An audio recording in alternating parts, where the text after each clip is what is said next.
Welcome, welcome, welcome. Welcome in, ladies and gentlemen, to another episode of Main Street Sports Today, presented by the Tennessee Orthopedic Alliance of Columbia. Top 5 Tuesday edition of the program. Looking forward to a big show. We'll be with you guys from right here at 2 o'clock all the way up until 4. Thank you guys for spending some time with us here on your Tuesday. Wade Neely saying hello, joined as always on Tuesdays by our good friend, the one and only Calvin White. Calvin, good afternoon. Good afternoon. What's shaking in Calvin's world this afternoon is the real question today. Well, I'm looking forward to talking to our good friend Chip Walters about it later, but I'm going to head out to F&M Bank Arena tonight to watch a little exhibition basketball between Austin Peay and MTSU tonight. My girls' soccer and volleyball season all wrapped up last week. Now we've just got football for these last couple of weeks until the high school basketball season gets started. You're a busy boy, you always are, and so I'm not really surprised that you're kind of already tiptoeing even into college basketball as they do get cranked up next week. Most of your NCAA squads will be getting going. NAI levels already starting this week, believe it or not, folks. A little too early for my liking, but in November, that's kind of when you can start dabbling in those waters, I think. So excited for you. And yeah, you're right. Excited to talk with Chip Walters. Did not get a chance with our show being best of last Tuesday to catch up with Chip. And that actually worked out in our favor, Calvin, because Chip sent us a text Tuesday morning, said, I hate to do this, but I can't make it today. It's a travel day. They were venturing north all the way up to Delaware for a midweek CUSA game. Didn't go in MTSU's favor, but they got another one. Luckily for us and luckily for the Blue Raiders, it's at home. So that means we will get to talk to Chip coming up again right at the 3 o'clock hour. Also inside that second hour, folks, today we're going to get into the grab bag. Got a lot of stuff to talk about from various odds and ends of the sports world. We'll go a little preps to pros. We'll talk TSSAA. We'll get into the college football ranks. More on that in a moment. And we'll talk some NFL. We got a little bit of everything inside the grab bag. And coming up at the end of the second hour, it is Top 5 Tuesday. Calvin, spooky season is in full effect. The weather finally started to cooperate in terms of those kind of fall tingles, And as a result, Halloween coming up Friday, we're going to bring you our top 5. I'm pretty sure we've done this top 5 before, but you can never go wrong with top 5 Halloween candies. Looking forward to that. And we have a bowl of candy downstairs that I'm already kind of thinking about dipping my fingertips into in that second hour. You already got a good list? First of all, Calvin, do you get trick-or-treaters in your neighborhood, whether you're there or not? I don't know. That's one thing we've been thinking about. A bunch of the houses in the neighborhood are really kind of spookied up their house with all the decorations and stuff. There's a bunch of little kids that live in our neighborhood. We don't know for sure if we're going to get trick-or-treaters, but we will have a bowl of candy nonetheless. Have some goods laid out for the kids, if nothing else. That is coming up on Friday. But also with the twist today on Top 5 Tuesday, we're going to dig up an old clip from a legendary college football coach. Only Mike Leach could do it this way, folks. But stay tuned toward the end of the show. I promise you it will, in Mike Leach fashion, make sense, the Top 5 Tuesday topic that we have picked out today. So stay with us toward the end of the show today. Coming up in the first hour, Calvin, I think you and I might have been the only Main Street employees other than some of our editors that might have still been up at 2:30 in the morning last night as the Dodgers go 18 innings, two full baseball games were played, but the Dodgers outlast they outlast. Who did they outlast? My brain is literally producer Mark. Yeah, thank you. Outlasted the Blue Jays. Producer Mark chimed in the private chat there, and it threw me for a loop there. Beat the Blue Jays. It was 5-5 for approximately 12 hours, it felt like yesterday. And then a familiar face clubs a dinger to give the Dodgers that win. Calvin and I will break that down in the back half of this first hour. We'll also talk college football in depth with the one and only John D. Brice, our good friend from footballscoop.com. He's kind of really been active on the latest out of Baton Rouge as the aftermath continues from Brian Kelly and his dismissal. But we'll also pick John's brain talking about other college football topics, including a certain program right here in Nashville that maybe could dare to dream about making the college football playoff. John will kind of shed some light on that coming up in just a matter of moments. And then, as we mentioned, we'll have a little preps to pros throughout the course of the show. Should be a fun next couple of hours, Calvin. It was the sports equinox after all yesterday. I mean, there are no shortage of topics to pick from. No, it's that time of the year where a lot of the sports are overlapping, and it doesn't last for long because baseball is almost over.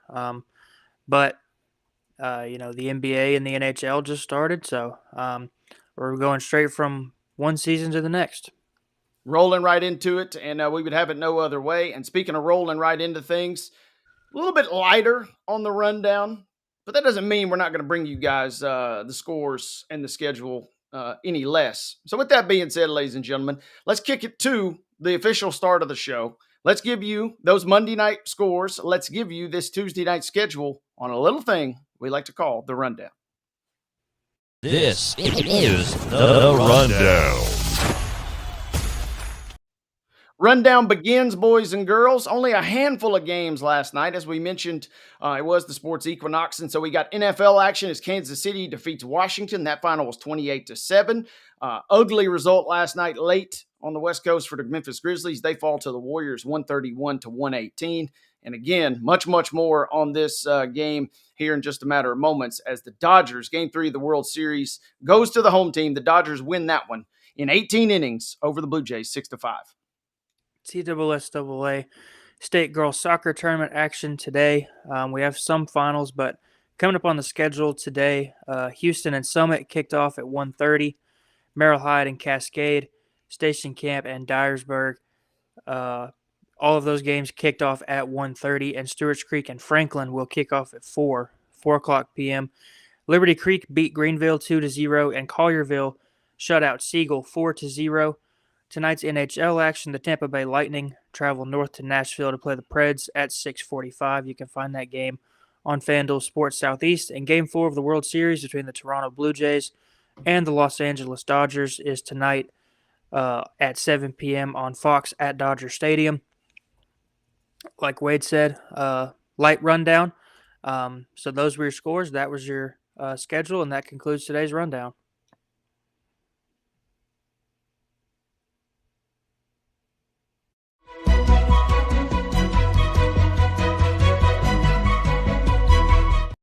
That brings us into your top story, folks. Top story each and every single afternoon is brought to you by our friends at Piggly Wiggly and Neely's Mill in Columbia. They're open from 11 a.m. until 6 p.m.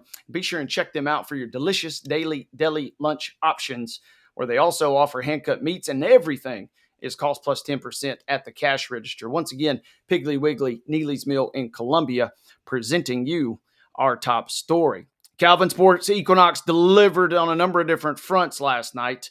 Could pick and choose. It was a great night. The remote controls across the world, or at least here in North America, got absolutely battered because you had no shortage of sporting events. But one game on the NFL slate. Want to mention this one, and then we'll get into the one that really kind of dominated the attention of a lot of folks last night. Chiefs win over the Commanders 28-7. On paper, you look at that and you say, okay, not much to that, Calvin. But the Chiefs, a little bit of a struggle to get things going early, as Patrick Mahomes, a rare kind of icky start. Interceptions on his first two drives, but he does bounce back. He finishes 25 of 34 passing, 299 yards through the air, throws for 3 touchdowns, but overcomes a slow start to outduel the Commanders, who were limited to say the least. Terry McLaurin was back, and he did catch a touchdown. Debo was back, but he was only featured just ever so slightly. But the key contributor, obviously, was Jaden Daniels, who did not see any action last night. Marcus Mariota, yes, that Marcus Mariota was 21 of 30 with a touchdown and 2 interceptions. Calvin, did you, first of all, did you get a chance to watch any of Monday Night Football? And if you did, give me your thoughts. And if you didn't, kind of maybe break down what maybe you take away from at least looking at the box score today. Yeah, I didn't get to watch any of this one. But, Patrick Mahomes is just one of those dudes that you can never count out. It seems like, especially over the last couple of years, if the Chiefs are down, even the Chiefs have to be down by like 50 for me to count them out in a game. Yeah. And Patrick Mahomes is, I wouldn't say quickly because I'd say he's already done it. But Patrick Mahomes is going to be a first ballot Hall of Famer one day, and he's rapidly becoming one of the best quarterbacks that anybody's ever seen. And the Chiefs as a whole, just after that slow start, they've won I think 4 or 5 now. And I think we talked about the Chiefs a couple weeks ago, where we kind of talked about whether we thought they were finally on the decline, and it sure doesn't look like it right now. They're not blowing many people out, but they're just one of those teams that no matter what type of game they're in, you just you never lose faith that they're at least going to be competitive. There's at least not right now. There's not a world where I think the Chiefs just get the doors blown off them week in and week out. You're right. And, I kind of teased and started the story by saying, they got off to even a slow start last night, but obviously they kind of really dominated the Commanders are certainly not the same without Jaden Daniels pulling the strings. And there's some questions. Will he be able to go, next week when they take on the Seahawks? But for now, on its surface, after that slow start, after really being behind the 8 ball, losses to the Chargers down in Brazil and then to the Eagles, we kind of started to wonder about these Chiefs. But over the last 2 weeks, yeah, I know it's the Raiders and I know it's versus a little bit of a pea shooter offense there with the Commanders, but the Chiefs look at times like the dominant Chiefs of old. They are your betting favorite currently to win the Super Bowl. It feels like the momentum is kind of starting to swell. They're getting everybody kind of healthy and back active. We saw a big night from Rashee Rice last night, who just goes over 90 yards, finishing the ball game ends up with 130. He's got 135 yards on the season, but he had 88 of those last night. So big night for a few of their weapons. Travis Kelce continues to get involved in the Chiefs. Yet again, if you are a Chiefs hater, Calvin, this is not necessarily your favorite time right now because they do look like maybe one of the best teams in the league the last 2 weeks. Yeah, and they go to Buffalo this Sunday. Little rematch of last season's, or I guess the last couple of seasons when they've met in the playoffs. Josh Allen has never been able to get over that hump that is Patrick Mahomes and the Kansas City Chiefs. And Chiefs are playing well right now, so is Buffalo. So that should be. I don't know what the rest of the schedule looks like this week, but I would assume that's going to line up to be one of the better games of the week. Going to line up to be outstanding matchup. And I do kind of hate. No disrespect to Marcus Mariota, because I do think you can make the argument he's the best backup quarterback that there is in the NFL. But that offense for Washington, the receiving woes 2 or 3 weeks ago were well documented. Now you add in the fact that Daniels is out. They are not looking much like the part that they were last year when they were kind of the runaway darlings of the NFC for sure, and probably the NFL at that point. So maybe they get things turned around. They fall to 3-5 in a competitive NFC East, and meanwhile the Chiefs improve to 5-3. Calvin, that was one part of the Equinox. There was only a handful of NHL games last night, so I didn't catch any hockey. But I did, at one point, have NBA, Monday Night Football, and the game that everybody's talking about today. And the few, the proud, those that stayed up to watch 18 innings of baseball. We're going to go in depth on this game a little bit later, but Calvin, baseball games, when they institute the pitch clock and things of that nature, it's supposed to be a quicker game. But when you get into extra innings, all bets are off. And we saw these teams make play after play, whether it was defensively or a timely hit to at least put some pressure on. It could have been a little more riveting in a few of those innings of the 18, after 9, I should say. But by and large, we got treated to some electric drama, and that was even before Freddie Freeman sealed it with a walk-off homer in the bottom of the 18th. Yeah, and it adds that layer back to it that the ghost runner on second isn't a thing in the playoffs when you get into extra innings. And so I'm also glad that the game didn't come down to somebody having to pitch a position player. I'm glad that somebody won it while we had actual legitimate pitching in there. And, Freddie Freeman over the last couple of years has kind of turned into – he's kind of got the same aura as like the mid-2000s David Ortiz did for Boston, just in kind of in terms of if Freddie Freeman comes up to the plate with an opportunity to come through in crunch time in the postseason, you almost feel like he's got a 100% guaranteed chance to pull something off. He hit the walk-off grand slam in Game 1 of the World Series last year. He hit the walk-off last night in the 18th. And Freddie Freeman, he's rapidly – I'd say he's already done it, but Freddie Freeman's only accelerating his path to the Hall of Fame at this point. Yeah, I've joked about it that basically they already have started bronzing the statue of what he did last year in the postseason, and they may have to cancel those plans and account for a bigger statue or a more impressive offering, because Freeman delivering the goods. And you're right, and we'll talk more about this during that in-depth segment. But Calvin, you and I were going back and forth a little bit about this last night. There are no holes. Everybody kind of knows in the Dodgers lineup, but particularly at the top of the order. And you have basically three pretty surefire Hall of Famers that you have to work through. So pick your poison there. But it was a wild and crazy game. We were moments away from maybe seeing some crazy pitching decisions. Yamamoto, who threw 105 pitches on Saturday night in that complete game, was warming up. Should the game maybe have gone to the 19th? We saw Kershaw get in. We saw all kinds of stuff. And Calvin, this was a funny anecdote last night. Former Clarksville colleague of mine, he was at the Leaf Chronicle, Luke Thompson. He's out in Washington now, working for the Yakima newspaper there. He texted me immediately after the game. He said, props to Will Klein, who got the win last night. 4 innings pitched, 1 hit, 5 Ks, issued 2 walks, and again got the win for the Dodgers. He reminded me that Will Klein was a minor league pitcher in Luke's native Tacoma over there this season. He had a 7.17 ERA for the Tacoma Rainiers earlier this year. So from Tacoma to World Series hero in the blink of an eye, and the pitching game at least, was Will Klein. This was just a bonkers game where it was tied 5-5 after the 7th, and there was not a single run scored until the bottom of the 18th.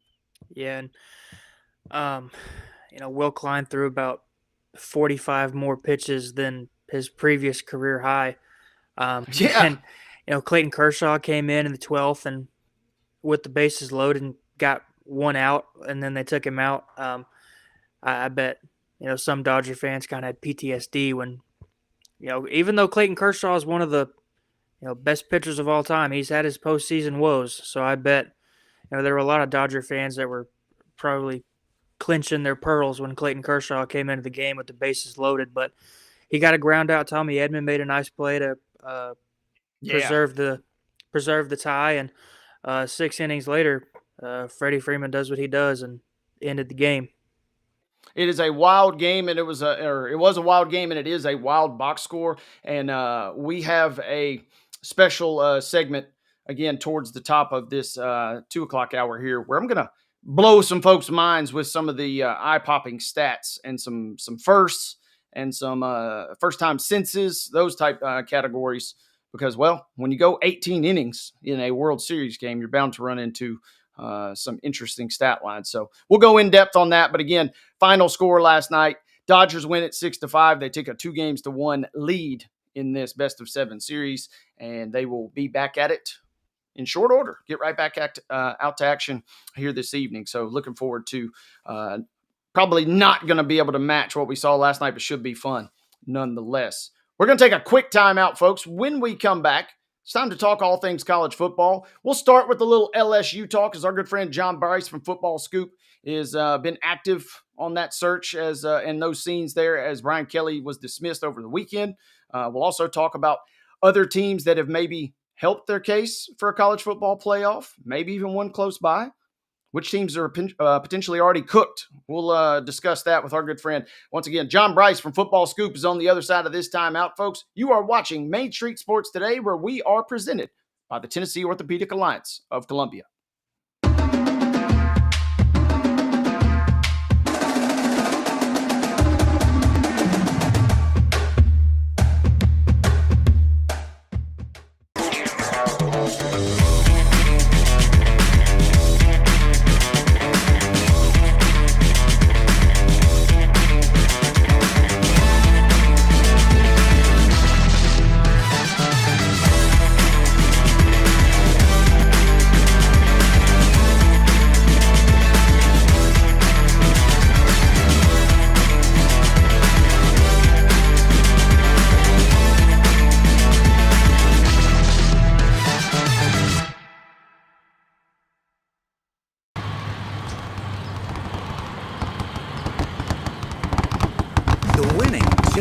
closer. All new Sportsbook, the latest gaming machines, live horse racing, and more. The Mid Gaming Hall, Kentucky Downs. Winning just got closer.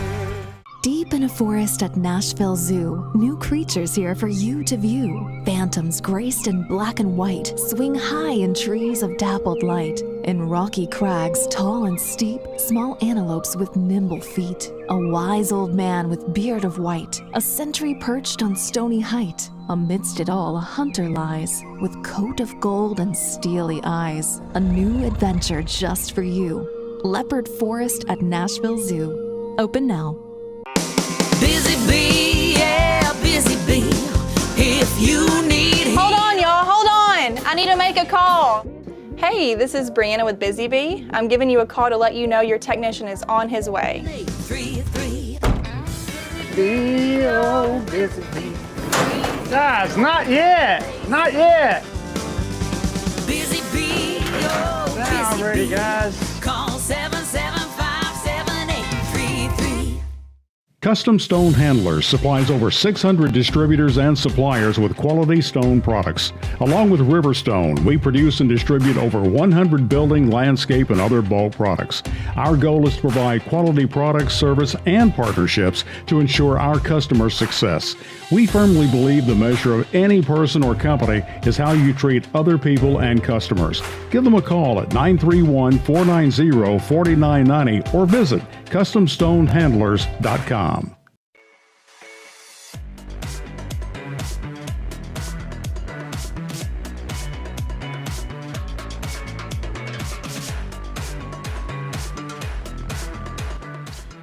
Welcome back, folks. Opening hour of Main Street Sports Today continues. We are brought to you each and every single afternoon by the Tennessee Orthopedic Alliance of Columbia. That's Calvin White, Wayne Neely saying hello. We turn our attention now to the college football landscape. And you know what that means, folks. We really got to go to our most trusted source, the man who knows pretty much everything. And if he don't, he's at least going to do a great job of pretending. We love him and we welcome him in right now. It is our good friend from footballscoop.com, John Brice. Good afternoon, John. Wade, you're the man. Unworthy of such a kind introduction, but I am a proponent of fake it till you make it. Send me a bill, and we'll sort that out a little bit later. But good to have you, John. And, I can only imagine what we might have to talk about. This is the weird time of the college football calendar because it seems there's as much drama off the field as there is kind of on the field, and that's saying a lot. Yeah, you're exactly right. And it's not starting earlier than normal, kind of what people are projecting out there that, oh, this is the earliest it started. I remind people, it's only been 4 years since USC fired Clay Helton. I want to say like September 13th, basically the second Sunday of the season. And that's the same year also that the Southern Miss made a change atop its coaching program on Labor Day. So we have seen changes this early. It's the volume of changes. It's the proven quality of coach in a James Franklin and a Brian Kelly, but it's also a complete byproduct of the current atmosphere in college athletics in general and specific to college football. John, let's start with obviously the most recent and, maybe the biggest that we've seen thus far. How did it come to be that an LSU team that had such lofty ambitions at the preseason finds itself saying bye-bye to Brian Kelly before we hit Halloween? Yeah, and not even at the preseason, Wade. This was an LSU team that, like, 12 days ago was ranked number 7 or something in the country. They were a consensus top 10 team that had already won at Clemson, that had gotten a quality win at home against Florida, that had played Ole Miss right down to the wire and had ample opportunity to win that contest on the road. But it's similar also to James Franklin and Penn State. He went from having the nation's number 2 team to being unemployed in about 9 days' time. So, again, that's the environment that we're in at LSU. My boss at Football Scoop, Scott Roussel, who owns the site and has owned it and done a great job for a really long time, he lives in Baton Rouge. And so he had called me Friday a week ago and just said, JB, things are getting bad here. And I said, really? And he said, people are really upset that LSU is an underdog going to Vanderbilt, let alone that LSU might lose the game. He said, you just have to understand how much people are ticked off at LSU, even being an underdog going into that game at Vanderbilt. And, of course, They got outplayed and they lost that game. And I remind people that was not a one touchdown game. That was Vanderbilt kneeling on LSU's throat to end the game and showing a modicum of mercy there. But they had fully put the Tigers down, euthanized them right there on the Vanderbilt Stadium turf. And then this past week, it just turned into a complete debacle. You saw really horrible body language on the sideline. You saw just a lot of dysfunction, and frankly, you saw Brian Kelly's tenure at LSU ending right before your eyes as the fans streamed out and the Aggie faithful serenaded their winning team. Yeah, it was uncomfortable, and I love that you mentioned a moment ago. We're not going to be mad at the bookmakers. We're mad at our own team because Vegas made us an underdog. I kind of like that angle, and that's to be expected from a prideful and maybe sometimes irrational fan base like LSU. But one thing I do want to ask, is the body language obviously not great. It does sort of remind you a little bit in the sense of Penn State where things just went into free fall in an instant. Was this something that was bubbling beneath the surface and was always there, or was it kind of the way that things unfolded Saturday in your mind? Yeah, I think with Penn State, it was a little more rapid near the end. It was certainly not an entirely unhealthy ecosystem in Happy Valley when 9 months ago they had a 10-0 lead on Notre Dame in the Orange Bowl and were 30 minutes from playing for a national championship. And I'll remind Penn State hasn't won a natty since 1986, I believe. So that was no small feat. That one really unraveled in a hurry, and you saw the belief just completely disintegrate, and it was a third straight loss. I think at LSU it had been simmering a bit longer. There had been more going on there. It had been an odd fit to begin with Brian Kelly, who had never coached in that region of the country. He arrived with great acclaim. He arrived as Notre Dame's all-time winningest coach, but without a natty. Mm-hmm. And again, he had never coached in that region of the country.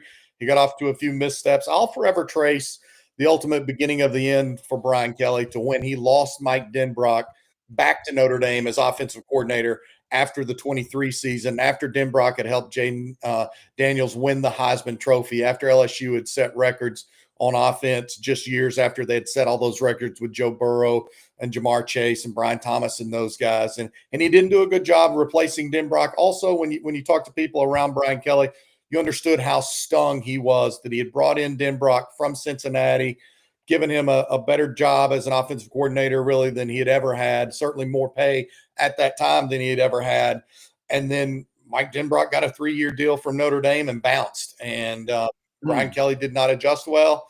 He made a great hire at defensive coordinator, and I think Blake Baker's a future head coach, maybe even down the road at Tulane, depending on how long the Green Wave hang on to John Summerall. But that one has been an odder fit for a longer time. John, I was watching the video from Kirby Smart the other day that kind of made its rounds where he was talking about, when you coach at LSU, the seat's not permanent. Eventually it's going to be somebody else's. And, when you look at the two coaches at LSU before Brian Kelly, Les Miles and Ed Orgeron, both won a national championship and both ended up getting fired. Is the standard at LSU so high that it could potentially deter some coaches from trying to take that job? I think that's a valid question. You certainly have to analyze it and see, and you have to check what your current situation is. Coaches are ultimate competitors. So a coach like a Lane Kiffin, who's very much in the mix at LSU, has to assess what he has at Ole Miss and decide, can I do everything at Ole Miss that I know I can do at LSU? And the sport has changed, because 5 years ago, the answer would be no. The answer would be definitively LSU is a much better job than Ole Miss. Definitively 5 years ago, Florida, a much better job than Ole Miss, because of the change in college athletics, because free agency is basically the norm right now, and because in-state recruiting still matters, but not as much as it did. Ole Miss is much closer to being a job on equal with LSU than it has been at any point in the modern era. The flip side of that is Ole Miss still hasn't had a coach win a national title, I don't think, since the 50s, whereas every LSU coach from Nick Saban on has won a national title before Brian Kelly failed to do so. So I think that's what you have to evaluate. But I don't pretend to have very much wisdom, but when I talk to coaches around the country, when I talk to agents around the country, when I talk to people in the industry of college football, I remind them, you always want to press the reset button, pull the ripcord on your parachute 1 year too early. Because if you wait a Yeah. year too long, you may never control that button again. Brian Kelly waited a year too long. Now he's going out with the best payday of his entire life, and he doesn't ever need to coach again. And I'm not sure that he will, but you have to evaluate those things. So that's a fair question, because you're almost better off going out on top when they still love you than waiting till they hate you. You can quote Batman right here. And I love that. and kind of looking at the grand scheme of college football, Brian Kelly and James Franklin are both getting paid over $50 million to sit at home on the couch. And I understand that some of these big time universities have, pretty much endless money, but when you have to pay a coach so much money in buyout, does that kind of handicap them with how much they can give the next guy? Those are questions that they address before they make the move. So before Brian Kelly was fired, LSU had already secured the funds to pay for his buyout, and I don't think it's going to be quite the 54 million. They're working to find resolution there. I think, in talking with some agents yesterday, they expect that number to probably be closer to 35 million, but Brian Kelly gets that money sooner than if he waited for all of it. So because of that, I don't think that's a real question here. LSU specifically, according to my boss and some other people, had more or less secured the entire funding for the buyout from an individual donor. So that will contribute or help LSU navigate this. And then we saw LSU leadership issue a statement today noting, hey, none of this money is coming from our school's general budget. We're not raising tuition because of this. This will not impact our students. That was important. You do need to issue that statement when you have this money being thrown around and the economy is what it is right now, and it's such a struggle for everyday people. You're right. We kind of I chuckled at least there, but yeah, you want to be at ease if you're just a casual student or a parent. Hey, my rate's going to get skyrocketed. John, we know you got a hard out coming up, so leave the fans with a little bit of a tease. And the question is Vanderbilt a lock for the playoff now? But is Vanderbilt really a lock for the playoff in your mind if they go into Austin and get a win over the Longhorns this weekend? Yeah, I actually got to do the college football playoff selection committee's mock selection exercise last month down in the Dallas suburbs. I'm looking to have my story on that this week before the initial unveiling of the rankings 1 week from today. If the rankings came out today, Vanderbilt would be safely in the field. It can further etch itself into that field on Saturday. I call them opportunity games, Wade. Vanderbilt has no shortage of opportunity games to ensure its placement in the college football playoff field. I like that. You can take care of your own business, and you don't even have to worry about that if you're Vandy. So, John, we will catch up with you another time. We can go more in depth, but thank you for bringing some wisdom to the table on the latest at LSU. Appreciate you, Wade. Always enjoy visiting with you, boys. Have a great week. Catch you soon. That was John Brice from footballscoop.com talking about the latest from Baton Rouge. And Calvin, it's an interesting situation just because it happened so quickly, even though you could kind of – and I've got LSU fans in my life that have really hated that hire from the moment that Brian Kelly was announced. And so they're kind of clicking their heels and happy over the last 48 hours. But, it happened quickly, as John told us. But I found this part interesting, too.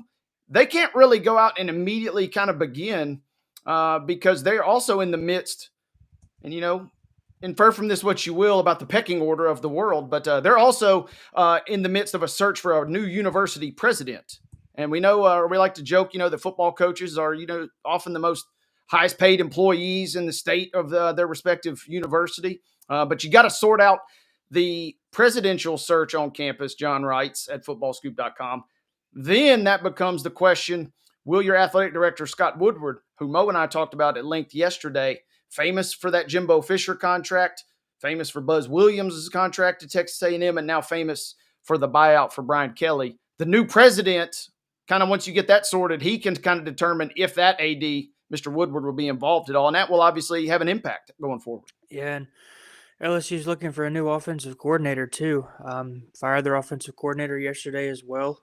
And, it's one of those things where LSU's probably going to be the most popular job opening in the country by the time the season's over, even with Florida and Penn State open. Um, and, kind of like I was talking with John about, it feels like the pressure at LSU is so high that, especially now after you fire Brian Kelly, it almost feels like you have to go get a guy that can come in and make an immediate impact and win immediately. And, Brian Kelly was a guy that, um, had made the playoff a couple times. Um, and, he had success at Notre Dame. And he came to LSU and, his record wasn't terrible, but he wasn't, winning at the standard that LSU holds itself to. And, there's a guy that's probably one of the 10, 15 best football coaches in the country, and he's out of a job right now.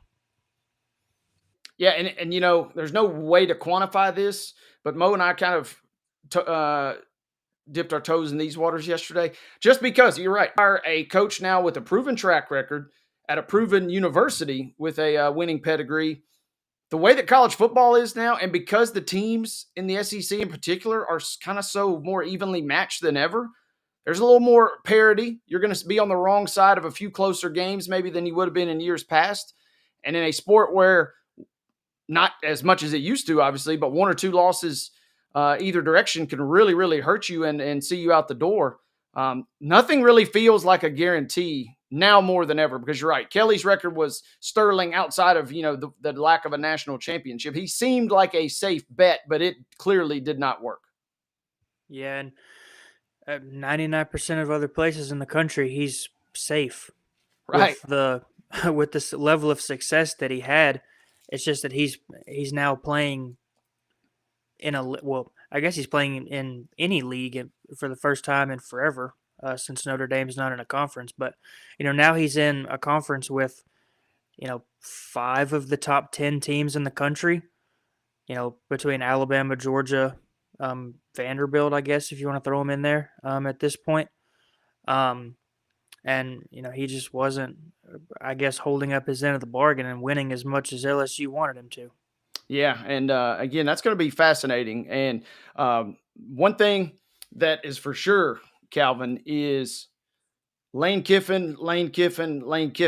That name is going to be mentioned a million different ways at a million different universities. It's a good time to be Lane Kiffin, but more importantly, Calvin, it's a good time to be Lane Kiffin's agent, because LSU, Florida, and Ole Miss right there, just those three alone, you could just play this game of chicken with all three of those schools. And, if Lane feels strongly enough about one or the other, that kind of reduces that maybe. But you just pit them against each other and you can sit there and basically write whatever terms you want, because he clearly seems to be the hottest, at least college football coaching commodity right now. Yeah, and I mean, if money is, the ultimate goal, then you can probably get whatever you want at LSU, just like you could at Florida or LSU. I'm just not sure you can win a national championship at Ole Miss like you can at LSU or Florida, just because, Florida, it seems like Florida and LSU, and I guess if you throw Georgia and Alabama in there too, those are always the teams that get the top tier talent. And, Lane Kiffin's a great coach, and he's had great players at Ole Miss. I'm just not sure that they're the level of players that can get you over the hump, especially when teams like Florida and LSU are competitive.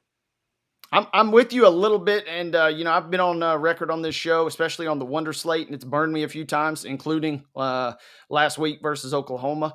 I kind of just keep waiting for a little bit of a stumble from Ole Miss. Not that I don't like them, not that I don't like Lane Kiffin. I actually love both, but just the track record has kind of shown that they are due for a little bit of a stumble here and there, and I just kind of have been waiting for it to happen, and it really kind of hasn't. And that win, Calvin, over Oklahoma, basically, unless something crazy happens, has already got Ole Miss all but assured of a college football playoff berth.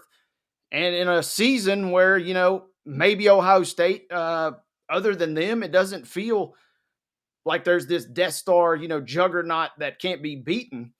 So who's to say maybe Ole Miss can't win? And that is a crazy, interesting piece of that puzzle I just mentioned a moment ago. If Ole Miss wins the national championship and all three schools are still vying for his services, they will simply just rename it Lane Kiffin University wherever he decides, because man, it will be a healthy payday, and he can pretty much call whatever shots he kinds of want. And it's going to be fun to kind of monitor the coaching carousel. Calvin, we'll ask you this before we take a quick break and get to our final segment. Mo asked me yesterday, or we discussed it at least, have we reached the point now where there are, because there's going to be more, right? Have we reached the point where there are too many good jobs and a coach might decide to say, you know what, I'm not going to step out just yet because there's just too many other quality candidates that are going to get that gig. I'm just kind of curious if we maybe almost have a glut of too many high profile coaching positions open. Well, what's open right now? LSU, Penn State, Florida, Oklahoma State, Virginia Tech's open. Colorado State, for what that's worth. Yeah. Well, I guess it depends on if you assume Lane Kiffin's going to stay at Ole Miss. UCLA also. Shout out yeah. to the Bruins. Yeah. If Lane Kiffin stays at Ole Miss, then Florida and LSU are going to have to go out and make some home run hires. You know, I don't see James Franklin landing at either of those places, just because, kind of like Brian Kelly, he doesn't seem like. Well, I take that back. I almost said something dumb. I forgot James Franklin coached at Vanderbilt for like half a second. You were about to say not an SEC guy. Yeah, but Brian Kelly never seemed like an SEC guy. But James Franklin won games at Vanderbilt in a time where it was almost impossible to win games at Vanderbilt. And, you know, obviously, unless Clark Lee gets, you know, a home run offer from somebody else that he can't refuse, I think Clark Lee's a Nashville and a Vanderbilt guy through and through. I don't see Vanderbilt opening up. But, you know, Brian Kelly and James Franklin both at this, you know, current moment seem like Big Ten guys to me. I could see Brian Kelly landing at like UCLA or somewhere else. Who knows where James Franklin will land? I've seen a lot of people say that they're not sure that he even coaches again. But I think James Franklin coaches again, and I could see Brian Kelly ending up somewhere in the Big Ten. But I think James Franklin is somebody that you keep your eye on, just in terms of nobody knows where he could land and potentially what other jobs could be open at the end of the year. Yeah, and you know, Brian Kelly to UCLA. I know that's not Brian Kelly's probably preferred in terms of power rankings pecking order. You know, he probably reveres himself almost undoubtedly, knowing what we know about that guy and the ego perhaps associated with him. Feels like he's maybe above UCLA, but that does kind of maybe feel like if he does want to get back into coaching, that's a school that he could resurface at and probably call his own shots there yet again. Friend of mine did make a funny joke, though. What if we just did the old swip swap and James Franklin went to LSU and Brian Kelly went to Penn State and we just ran it back with the new coaches next year? That'd be interesting if nothing else. But need to get each other on the schedule. Yeah, and then, yeah, exactly. Just roll a non-con out there and let it get going, and we shall see. But yes, Calvin ran through them. Your official openings are obviously LSU, which for now appears to be your crown jewel, as it were. Penn State's up there, Florida, Arkansas, which who knows? That's kind of always a somewhat, it feels to me, sleeping giant type situation, but it just never truly gets all the way woken up for whatever reason. But it feels like you could have some real success there. UCLA, Oklahoma State, Virginia Tech is open, and technically Stanford is open because Frank Reich is technically still the interim coach at Stanford. So going to be interesting. Those in Colorado State, as I mentioned a moment ago, shout out to the Rams. Going I didn't even know Frank Reich was at Stanford. It is an interim basis. You know, him and the general manager, Andrew Luck, kind of finessed that in the offseason, a one-year deal. So it was announced then that he is the interim manager. So who knows? It's going to be fascinating. It always is. Part of me feels kind of bad because so much of the coverage, and I say that, you know, we sit here and we program the show every day, but the coaching search is almost, it's like the NBA offseason in a sense, Calvin, right? I mean, we're more fascinated by, is this guy going to go play for this team or is this coach going to go to Florida or LSU than we are with the games that we actually saw on the field last week. But that's how it goes. And here we are as the coaching carousel continues to spin. Calvin and I are going to take a quick time out. When we come back, we got some odds and ends from the 18-inning Marathon World Series game last night. We'll get in depth on a game that was 2 games in one practically, and the Dodgers walk it off with that Freddie Freeman homer to a 2-1 lead in the World Series. Calvin and I with some MLB chatter right after this. You're watching Main Street Sports Today. We're presented by the Tennessee Orthopedic Alliance of Columbia.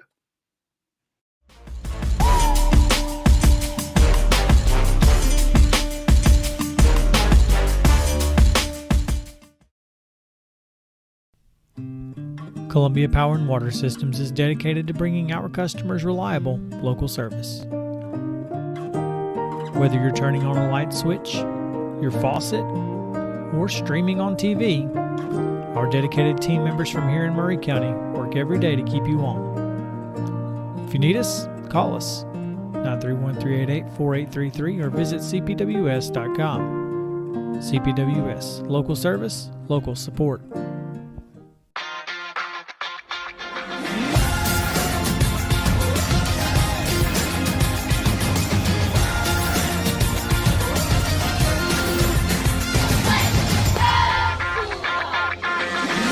Zion Christian Academy at zioneagles.org or 931-388-7531. You can schedule your appointment to visit their beautiful campus. Again, zioneagles.org or 931-7531 to schedule your visit today.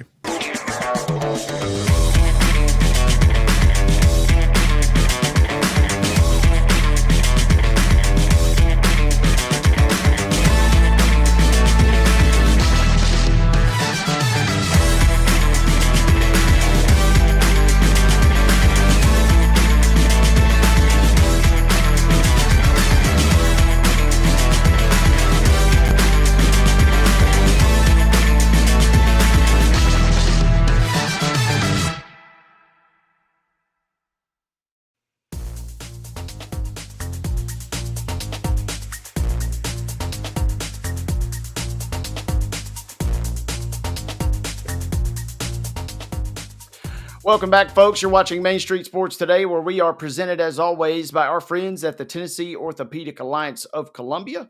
Wade Neely here, Calvin White there. Tomorrow, Calvin and David Wilson set to sit in the saddle for a wild and wacky Wednesday edition of the program. David and Mo will be back on Thursday for Throwback Thursday, and then Mo and yours truly will wrap it up with a preview of the weekend for our Friday episode.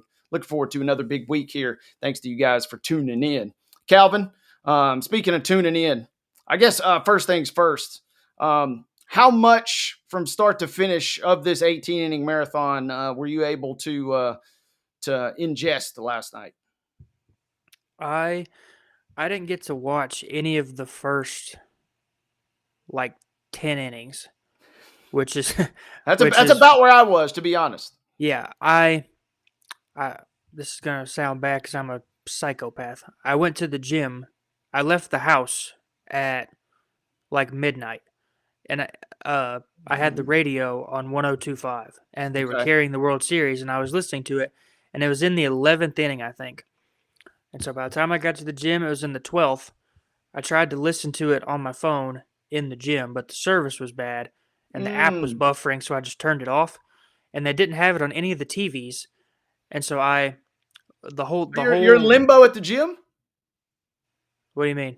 You're like in no man's land. You don't even have a clue what's going on at this point. Oh, none. Man. I was waiting for the notification on my phone to see that the game ended, but I didn't have one by the time I got out of there, an hour later.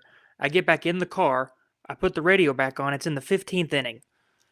And so I listened to it the whole way home, and then I'm up an hour after I get home because now I'm invested.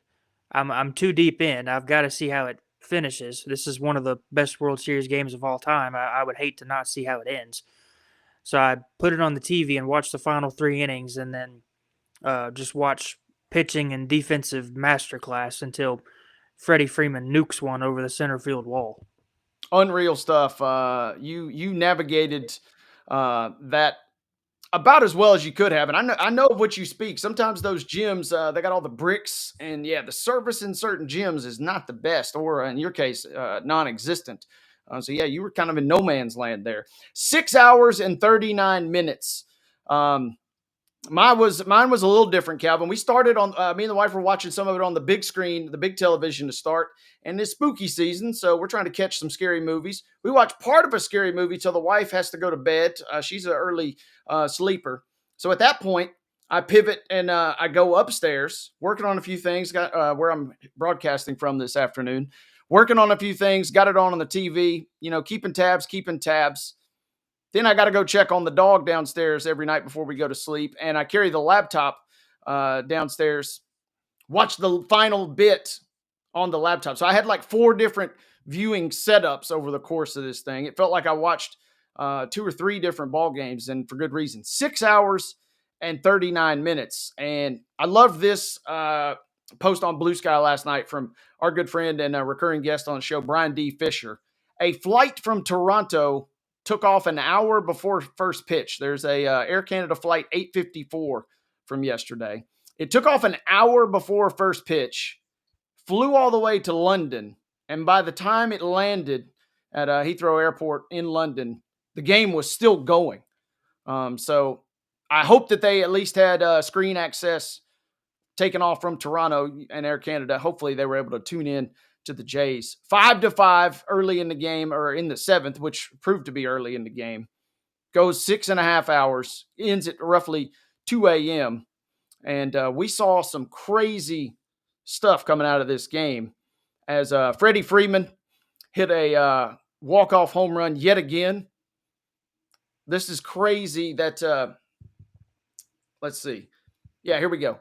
Freddie Freeman now has hit just 1 extra innings walk-off home run in his last 900 regular season games, but he's now hit 2 in his last 3 World Series games at Dodger Stadium. So it's 2 of his last 3 home games in the World Series. He's hit extra inning walk-offs, that game 1 from last year that you mentioned, but he hadn't done that in 900 regular season games. So the clutch gene, whatever you want to call it, or just flat out baseball luck shining on the Dodgers and Freeman. Kind of an odd stat as he gets the credit last night at the end. Yeah, he's turning into the modern day Mr. November. It almost feels like anytime he's at the plate with a chance to, or anytime he comes to the plate in a high leverage situation, he always comes through. Whether it's hitting home runs or on defense, he made a couple really nice plays at first base last night to kind of preserve some outs and keep the game going. But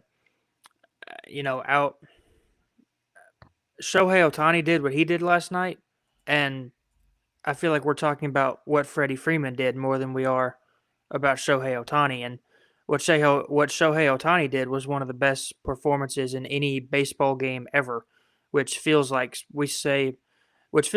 we say about Shohei Ohtani like every other game he plays. Yeah, he had the game against who did they play in the championship series? Milwaukee. Yes, he had that really good final game of that series against the Brewers to close them out, where he was like 4 for 4 or something like that, hit 2 home runs. But what he did, I feel like, has kind of been overshadowed by what Freddie Freeman did, and what Shohei Ohtani did is one of the best games that's probably ever been played. It was unreal. You mentioned Ohtani. I was going to get to him in terms of the stats. These are mind-blowing numbers. Ohtani goes 4 for 4 last night with 3 RBIs and 2 home runs. You might be wondering, how does a guy only have 4 at-bats in an 18-inning game when he played the whole game? Well, that's because he was walked 5 times. He reached base on 9 different occasions. Most of those were intentionals because it seems as if the Blue Jays have decided, you know what, somebody else can beat us. And, we know you guys got a lot of stars, including Freeman and Mookie Betts, but somebody else is going to beat us. We're not going to let Ohtani. No one had ever even reached base 7 times in any postseason game. And Ohtani had already reached 7 bases there, or reached base 7 times with 5 innings, what ended up being 5 innings to go. Just some crazy, crazy stuff. Stan Hack, who I was unfamiliar with, Stan Hack's Major League Baseball career, but The Athletic tells me he reached base 9 times in an 18-inning game back on August 9th, 1942. That was in the regular season. And producer Mark is familiar with Johnny Burnett, of course, who on July 10th, 1932, he had 9 hits in an 18-inning game. So kind of some unusual and some wild stuff. And you said it a moment ago, every night with Ohtani, it feels like there's a chance for some sort of Major League Baseball to kind of be rewritten in terms of its history. And Calvin, he gets the ball to go on the mound tonight. So buckle up just in case you thought the history making was not there. If he gets a win tonight or has a dominant pitching performance, it kind of feels like, I know Freeman jacked the game winner last night, but it feels like if Ohtani goes out and has a great pitching performance tonight, he is a mortal lock for your World Series MVP. Yeah, even though he hasn't had the greatest postseason overall, he's struck out a ton this playoffs.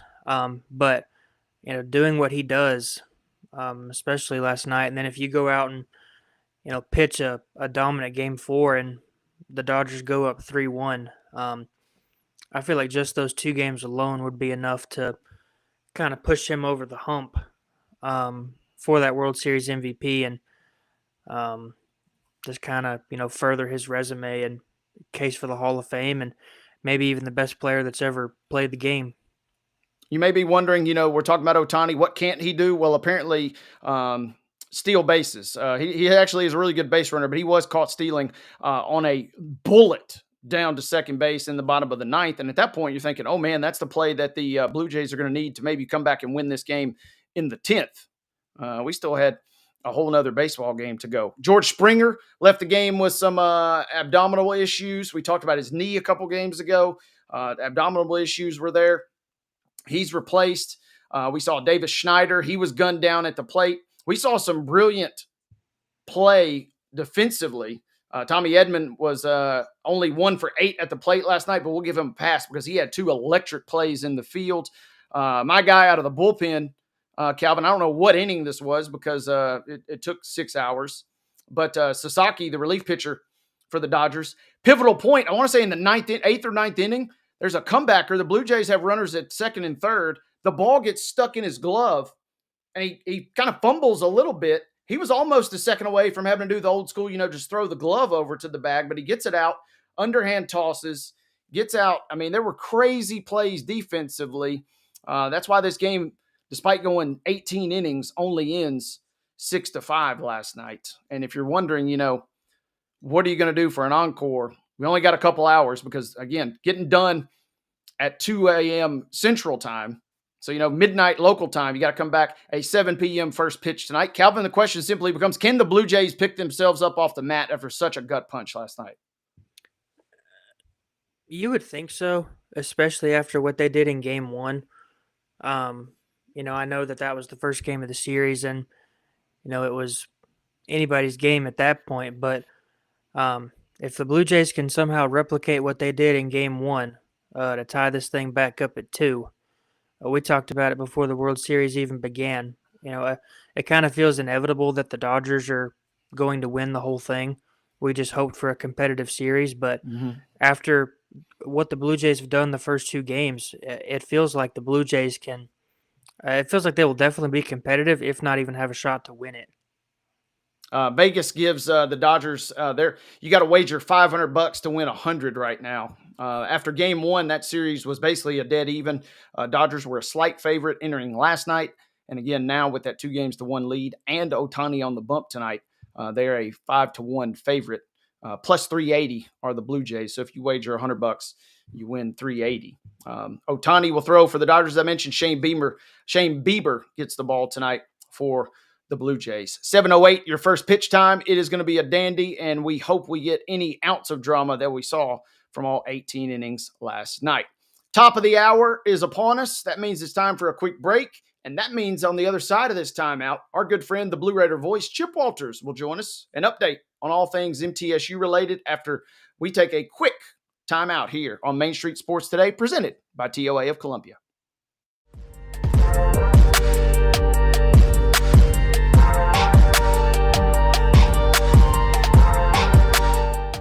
Jones & Lang Sporting Goods here in Columbia has been outfitting teams, officials, and anybody else from T-ball to college for 50 plus years. Be sure and check them out at 931-388-8060 or online at jonesandlang.com. Jones & Lang Sporting Goods, the look of a winner. Zion Christian Academy at zioneagles.org or 931-388-7531. You can schedule your appointment to visit their beautiful campus. Again, zioneagles.org or 931-7531 to schedule your visit today.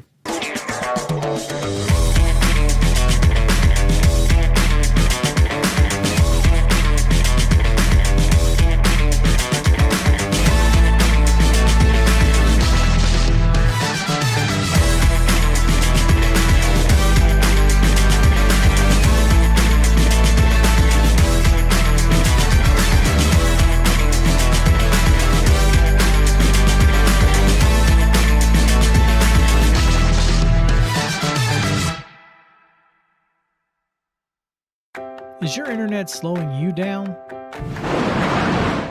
It's time for an upgrade. Whether you're at home, working from your home office, or at your business, it's time to unleash the speed you need with speeds up to 1 gig at CPWS for as low as $70 a month. Give us a call, 931-375-7777. Local service, local support, CPWS.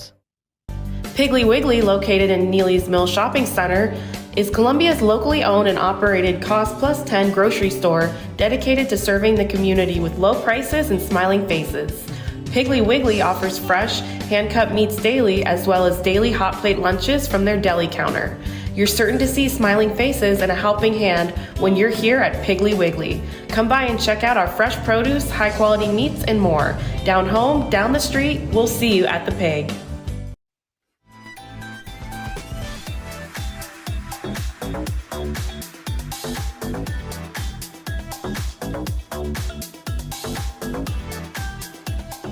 Hour number 2 here on Main Street Sports Today, where we're presented as always by our friends at the Tennessee Orthopedic Alliance of Columbia. Wayne Ely here, Calvin White there. Top of the 3 o'clock hour, top of the hour on Tuesdays means we're at the halfway point of the show, but more importantly, that means it's time to bring in our good friend. He is a man that really doesn't need much of an introduction, but nevertheless, he's the Blue Raider voice. And you can find him on socials at Shoes Chip. The one and only Chip Walters joins us now. Good afternoon, Chip. Top of the hour to you. Top of the hour to you. I like that to start. And I'll start with a little Chip trivia. They might be the same. So correct me if I'm wrong. Longest game that you have, or longest broadcast you have ever been a part of, and was it a baseball game? If so, how long was that? It was Middle and Arkansas Little Rock baseball. It was the year that the stadium was being rebuilt, and we had to broadcast from an old out-of-service Raider Express bus that was down the right field line that was used as the press box that year, or the press bus to be more exact. But I'm thinking it went 17 innings. No, wait a minute. Wait, I take that back. It was not long because of extra innings. Middle scored 34 runs in that game. They won it 34-9. And but it took about 6 hours to play the game. Either that or the Middle Tennessee Tech football game last year we were on the air at 5 o'clock in the afternoon, and it finally got over after nearly 3 hours of rain delays. It finally got over about 1 a.m. So that was in there. But the longest one I've ever attended was 40 years ago, July 4th, 1985, Fulton County Stadium, Braves and Mets, the all-nighter with the 4:20 a.m. firework display. I will tell you, I made it through 13 innings last night, but did not see the end of it. Man, first of all, I had a feeling there was a weather delay situation that might have led to a lengthy broadcast. But how how do you keep your content fresh, or what? I mean, baseball, the stakes kind of rise as the game goes that long, but man, Sure. you run out of stuff at some point. Well, you do, but I mean, I just think in that, and I thought the crew on television, I can't I can't speak for innings 14 through 18, but up until that point, I thought they really kind of rode the wave of the emotions that were in the game. I mean, you had that one situation where the Dodgers had the bases loaded and couldn't get a run in, and so there were lots of ebbs and flows, and to their credit, uh, they have not, I just get worn out during the regular season with all the launch angle and spin rate mess. Give me the days of some good stories. They that's what I want to hear. But I thought they did a good job last night. Again, it just kind of felt like they were riding the wave of the emotions of the moment last night. And I think that's what you have to do when you have a game that goes long. Now, weather delays are a totally different deal. And in our case, we have an arsenal of recorded stuff that we throw at it in that case, and then kind of restart the engine when it comes time. Yeah, certainly two different beasts there when you're talking about live action versus pre-recorded.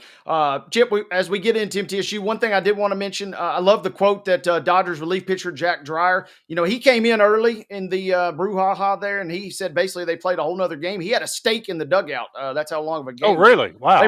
They were bringing out fruit trays, and Vlad Guerrero Jr.'s eating an apple at some point. So crazy stuff. So I wanted to pick your brain there. But let's really talk, let's bring it current now. And yet again, we find Middle playing a midweek CUSA showdown. But what can you tell us about what we saw in a hard-fought, close loss up at Delaware? Well, I mean, I think, and I think you go back to, I've heard people say that you as you go through a cycle.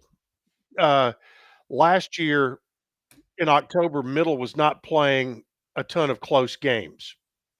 This year, they're playing all close games. This could go and when you go back to the Kennesaw, that ended up being an 8-point ball game. Middle was down 5 and driving for the lead late in the game, and that one turned around to be 8. Had another drive to try to tie it with a touchdown and a 2-point conversion.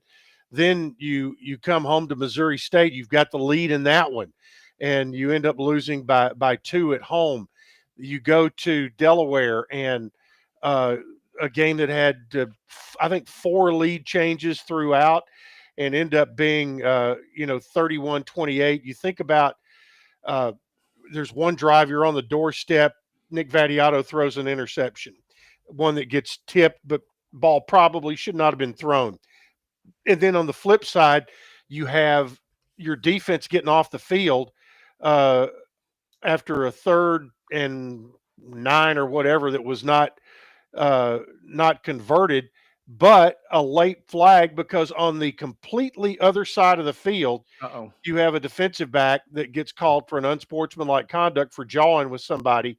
And I mean, he's 53 1/3 yards away from the play, all the way across the field. And it allowed Delaware to keep the ball. They go down and score. So there's a lot of, when you think about how many points turnaround did you have there, that's 7 that they shouldn't have gotten and 7 that you should have gotten along the way. So, that one, Middle scored 28, but could have easily scored 35 or 42 in that ball game. The thing that has, given me hope as this season has gone along is 2 things. Number one, offensively, the Middle offense right now at this point in the season is as balanced as it has been in a while. With the you've had Jaquel Middlebrook. He's had over the last 3 games, he's averaging right at 90 yards a game rushing, as well as whatever he's doing out of the as a receiver out of the backfield. you've had the emergence of Hunter Tipton at tight end, which a lot of times what he does in the passing game is kind of an extension of your run game. And he has caught 12 balls in the last 2 weeks. So you're seeing a much more diverse offense. It doesn't seem like it's all on the shoulders of Nick Vattiato all the time, like it was early in the year. And then on defense, you're seeing the points allowed. They gave up 31 last week, but the points allowed has come down by about 6 or 7 points per game since the first 4 games of the year. So the defense has gotten better. The number of explosive plays they've given up have been less. They have started to get more of those on the offensive side. So it's been a slow turn. Now you hope you get to a point where you can not have that key error, whether it is the turnover, whether it is the penalty on a play where you have held right, and are getting the ball back. And that's happened twice now. Just backbreaking. That happened against Marshall, if you remember, and Middle was up 28-21 when that happened. And it turned the ball game around. And while you say it doesn't come down to one play, in Middle's case this year, the 3 of their losses have come down to a handful of plays or less. And but they've lost close games. Now they've got to find a way to break through. This is not an easy week to do that when you've got the nation's leading rusher coming in for Jacksonville State, and you've got a quarterback again who's a pretty doggone good operator back there, and a Jack State team that prides itself on being very physical. Chip, you talk about MTSU kind of figuring out and getting out of its own way, essentially. Derek Mason talked about before the open week. He said, I asked him, what does this team need to learn during the open week? And he said, don't play 2 opponents every week. Just play 1. That's enough. And like you said, just get out of the way. Yeah, and I heard Clarksville High, head coach Isaac Shelby say this to me one time. He said the easiest way to win a football game is to not lose it. And essentially meaning don't shoot yourself in the foot. But you talk about this isn't a good week to try and figure some of those things out. Jack State's 4-3, but it's still a pretty good football team. What does figuring some of that stuff out look like for MTSU this week? Just figuring out to get out of their own way. Well, exactly, and I think the biggest part is not have the untimely penalty. That's been as we mentioned, the 2 games have kind of hinged on that, and as you've seen more cases than not, when players don't get out of their own way, it's because they can't keep their mouth shut, and they make a play, and then that's not good enough. They've got to go tell somebody about it. And so, what one of the things Derek talked about Monday in his press conference, he goes, if you're not that kind of guy in practice, don't be that kind of guy in a game. If you go about your business in practice and don't have to do all that to get your motor running, don't do it in a game. He goes, but there are guys who do that in practice, and they're loud and they do it all the time and know where that line that they can go to is. And so, you see it in a game that they're, they have a lot to say, but, and it's kind of an individual on individual case. Now, the other part is not only the penalties, but, win first down and get yourself ahead of the chains to where, offensively, get yourself ahead of the chains to where on 2nd and 3rd down, you have an opportunity. Let's get to a 2nd and short every once in a while to where you have a chance to take a shot to stretch the defense a little bit and make your, either you're going to hit the play, or the defense is going to stretch out a little bit and make your 3rd down opportunity a little bit easier. And on the flip side, on defense, be better on getting off the field on third down, whether it's, and people, we all look at third down percentages, whether it's offense or defense, but a big part of that is what you're doing on first and second down to give yourself a shot to win third down. So I think that's it's called complementary football. Right now, you've got middle special teams are playing pretty good. You got a punter that's averaging nearly 50 yards a punt.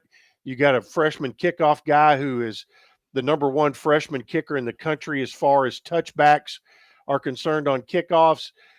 You missed a 50-yard field goal that would have won a game against Missouri State, but you've got a place kicker who's been pretty good. So offensively, you're putting up good numbers as far as yards and first downs and all of that kind of stuff. You've got to be able to finish drives. We were 4 of 5 in the red zone last week. Could have been 5 for 5 very easily. So it's again little things that can keep you, that can take you from losing close ball games to winning close ball games. And like I said, this week is it would have to be against a very good Jacksonville State team who currently leads the conference they've not lost a conference game yet. Chip, I wanted to ask real quick, what you just described is kind of how I've surmised the Titans this season a little bit. Very much so. You need everything to kind of go right to be able to win most of your games. And right now it sounds like Middle's not doing everything right that they need to give themselves a real chance. Well, and you hear the phrase all the time, control your controllables. And penalties are one of the things. You're going to have a hold here and there. You're going to have we had a face mask call on a near sack of the quarterback last week, but that was a penalty out of effort. But it's the ones before the whistle and the ones after the whistle that drive you crazy. And that's the I would say, I don't think you could ask, find 100 fans and ask them what Middle needs to do, and cutting down on penalties would be the folks who really pay attention. I think you'd almost get 100% of that answer. Chip, I want to talk about basketball for a little bit before we get you out of here. Women's basketball, beat Fisk the other night, 94-39. I know it's an NAIA opponent, but nine players made their debut for MTSU, which is an astronomical number compared to the last couple Rick of years. Insel in particular. Yeah. But I don't know how much you saw of this one, but we've talked about women's basketball a little bit over the last couple of times we've had you on. But what are some of the things you're noticing about this year's MTSU women's basketball team? Very young, very, very, very talented. They lack experience. Catherine Lin, the young lady from China, she is the real deal at point guard. She is very, very talented. She is potential all conference good at point guard as a true freshman. Contreras, the transfer from UMKC, she was preseason all conference. She can score at all 3 levels. So she's probably the best pickup of the 9 overall, I would say. Blair Bogus from Wayne County started, looked great.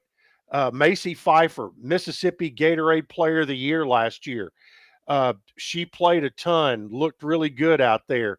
The young lady from the 6'10" girl from Spain, she's the speed of the game right now is her biggest enemy, and that's something that she'll learn from. But you're right. Emily Monson from here in Murfreesboro played a good bit. Everybody played a good bit against Fisk. Now tonight, it's going to be probably a step up in class a little bit. It'll be Life University out of Atlanta, who there's a trivia question about Life University basketball, and it is and it's not with their women, but with their men. They were involved in the highest scoring game of all time in college basketball against Troy, I think. So, but their women will come in tonight, and it'll be the final tune-up. And and I think Coach Ensel's going to play it pretty straight up, and the lineup you see starting the game will be the lineup you'll see on Monday when they play Tennessee State in the regular season opener, which will be at 10:30 a.m. Monday. That'll be the school day game for Murfreesboro City Schools, and so and then after that it's on, and you're playing a couple of times a week after that. And kind of along the same lines, and I'll be out at F&M Bank Arena tonight for something that I'm kind of excited to watch. Austin P and MTSU are going to get it on, a little exhibition action tonight, kind of along the same lines. What are you seeing with this year's men's team? Well, I think what I would say right now, I mean, the hole that is hard to fill with one person is the graduation of Isam Mustafa, who's playing now professionally in Korea. But what they're doing at the 5 spot. You've got Chris Loof, who is a year older and a year bigger and a year more experienced. You've got Jared Hall, who they've moved from the 4 to kind of a 6'8", 6'9", kind of a DeAndre Dishman kind of post player. He's going to be a little undersized. He's not going to be a big scorer there, but he has the ability to do 2 things. Number one, he is a terrific rebounder, and they're counting on him for that. And also, he has the ability to pull his guy outside because Jared can shoot the ball. I mean, he didn't score 2,800 points at Lebanon by accident, and so he has the ability to do that. And then you've got a young man who from Serbia, who is a true freshman, who's going to have a chance. I mean, not you may see him in these first game or two against Milligan and Webster, but he did not play in the scrimmage against East Tennessee. Didn't play in the original 40 minutes, but he played in the backup game that they played afterwards. But he is the thing is he knows how to play, and just again, he's one that the speed of the game he's getting used to.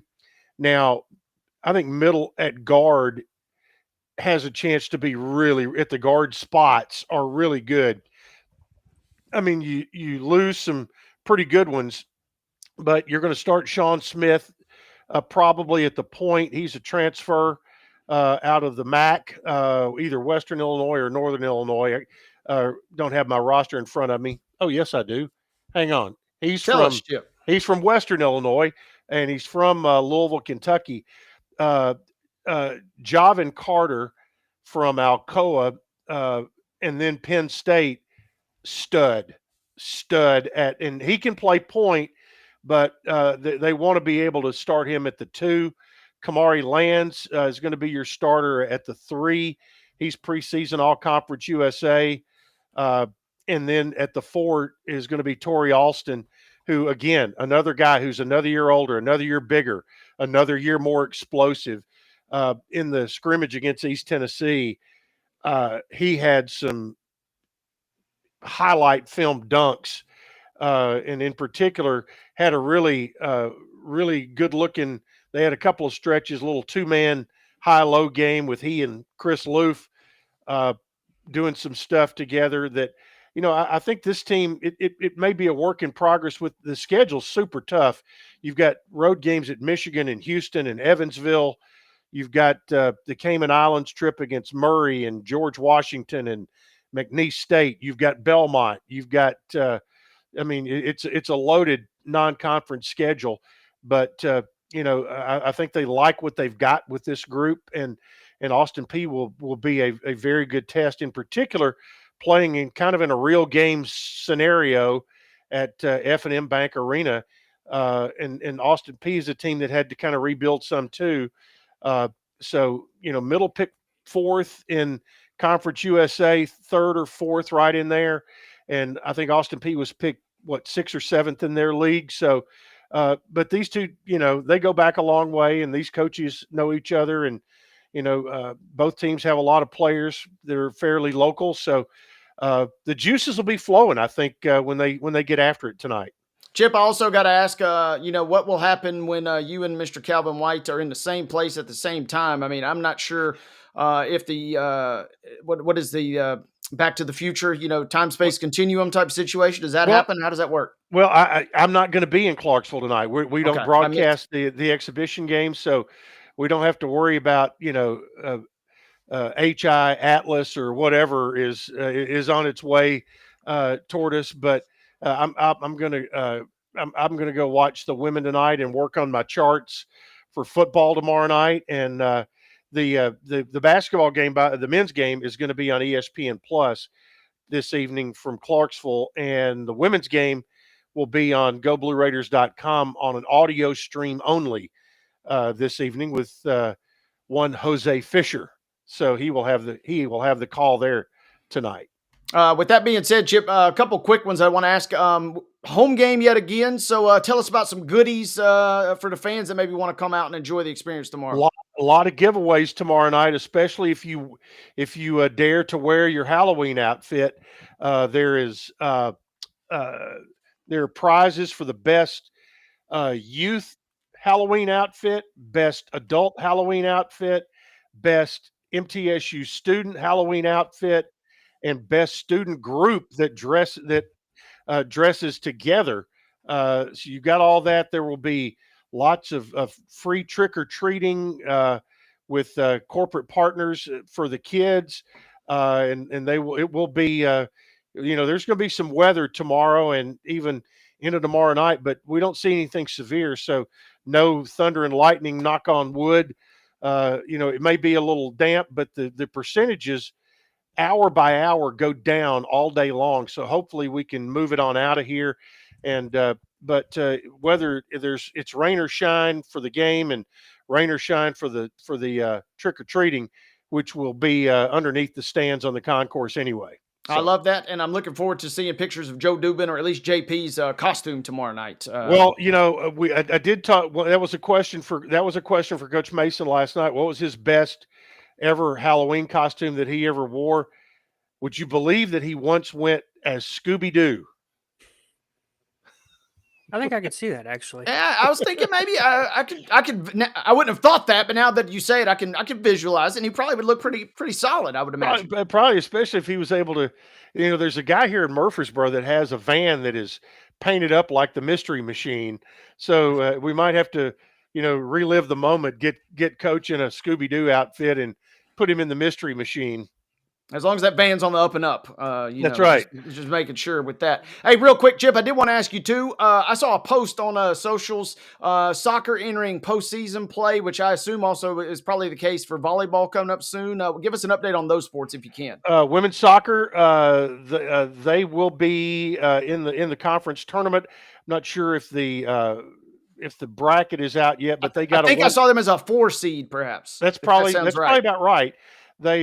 They won over Kennesaw 1-0 on Saturday to wrap up their regular season. And for Coach Aston Roden's ball club, best season they've had in the last couple of years. They ended up 10-5-3 overall, 5-2-1 in Conference USA play. And this past week, the Blue Raiders had the conference defensive player of the week, Emma Brown. She is a defender, and she had that honor bestowed upon her. Volleyball, they've kind of been a little bit snake bit here recently. Had a really good start to the year, and this team has been battling all year long, and had to go on the road this past week. They ended up losing in a 4-set match on Saturday at New Mexico State. So they're getting ready as well for the Conference USA tournament.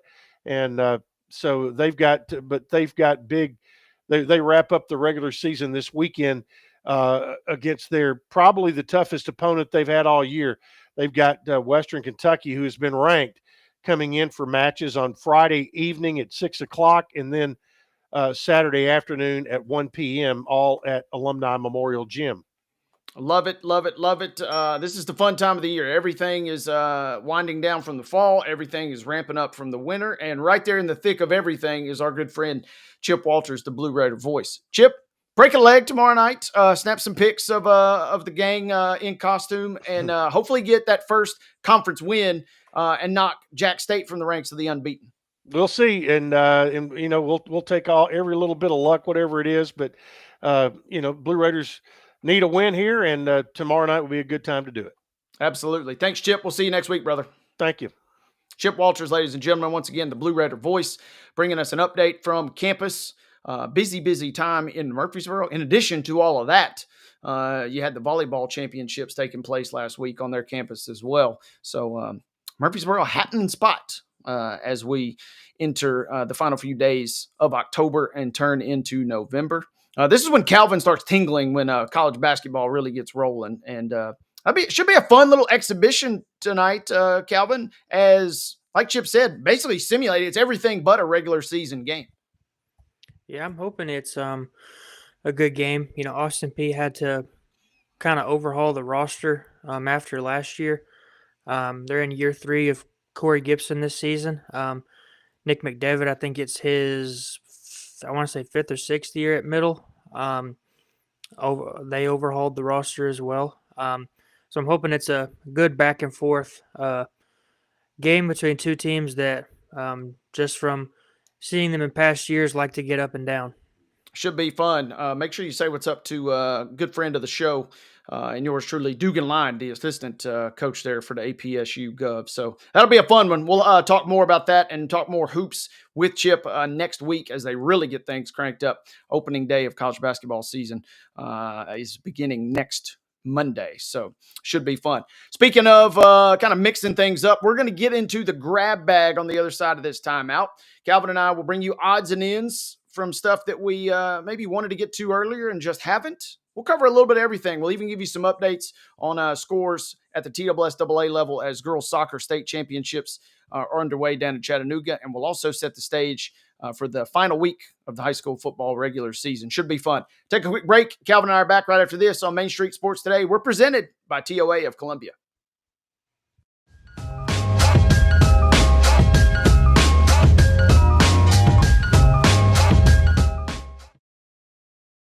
Deep in a forest at Nashville Zoo, new creatures here for you to view. Phantoms graced in black and white swing high in trees of dappled light. In rocky crags, tall and steep, small antelopes with nimble feet. A wise old man with beard of white, a sentry perched on stony height. Amidst it all, a hunter lies, with coat of gold and steely eyes. A new adventure just for you. Leopard Forest at Nashville Zoo. Open now.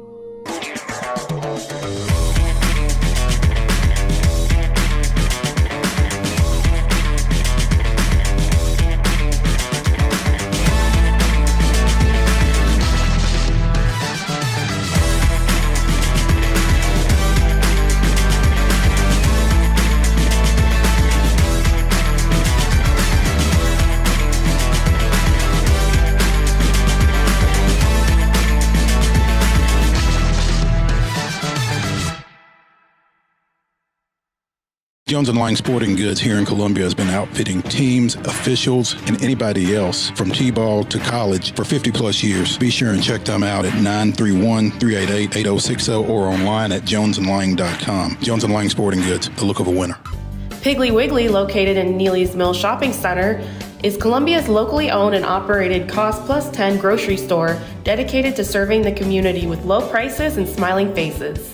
Piggly Wiggly offers fresh, hand-cut meats daily, as well as daily hot plate lunches from their deli counter.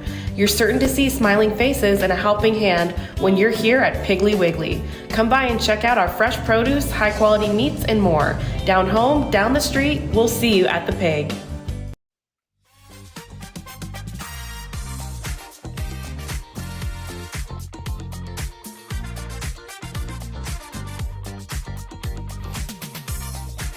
We are rocking and rolling, ladies and gentlemen. Main Street Sports Today, hour number 2. We're at the halfway mark always good to catch up with our friend Chip Walters, the Blue Raider voice. We just had Chip on after missing him last week, but good to have Chip back in the fold here on a Top 5 Tuesday. Coming up at the end of our show, Calvin and I are going to give you our top 5 favorite Halloween candies. Like I said, I'm pretty sure we've done this top 5 before, but who cares? Because it's time to dip into the candy bags coming up this weekend. But we got an assist from a legendary football coach that may not make a lot of sense, but when you hear the clip a little bit later, it'll make a ton of sense as a college football coach broke down famously his favorite Halloween candies. With that being said, let's dip into, the grab bag here on hour number 2. Calvin, I'm going to start with a scoreboard update. We gave you guys a few scores, but today's the opening day of the TSSAA Girls Soccer Championship. As you and I kind of discovered / remembered last week, no longer in Murfreesboro. It's down in Chattanooga, and we got a slew of games that have already gone final today. A Class A quarterfinal win in favor of Merrill Hyde, who waxed Cascade 5-0 was your final there. Also, in Class A, Adamsville defeated Memphis East 3-1. In 2A action this afternoon, Liberty Creek with a 2-0 win over Greenville. And then got a pretty good matchup at the bottom of the 2A bracket, still to come at 6:30 tonight. Elizabethton and Tullahoma. Tullahoma is 18-1, so that should be a good one there. AAA action, including a game right smack dab in the middle of our coverage area, 2 of them, in fact, and neither of the results were kind, unfortunately. Collierville defeating Siegel early this morning, 4-0 was your final there, and Houston knocking off Summit 5-2. So the Mid-State gets blanked by 2 West Tennessee schools there, Calvin. And single A, double A, triple A, the private schools will get underway. Division II, I should say, action will get underway tomorrow. But we had volleyball last week. We roll right into soccer. It's championship season around these parts. Yeah, and like you said, outside of Liberty Creek, not a very good first day for the Mid-State. And, just looking at, that Houston Summit score, Houston was, I saw them on Saturday. They beat Clarksville over here in the Class AAA sectional. Houston's been in the state tournament, I think it's 22 years in a row. Oh, mama. They're the reigning AAA state champion. They're just a powerhouse. They went up 5-0 on Clarksville at halftime. They scored 4 goals, I think, the first 20 minutes of the game. They kind of slowed down after halftime, but they're just so good in every phase of the game that it kind of just shows you how different the levels are between the really good teams and the elite teams at any level, even high school sports. And we see that once we get to these state tournaments, we see who really separates themselves as the best of the best in the state. Absolutely. Calvin, you just mentioned, I had to look that up, and you ain't just a kidding, folks. Houston, the Mustangs, they've been to 25 state tournaments.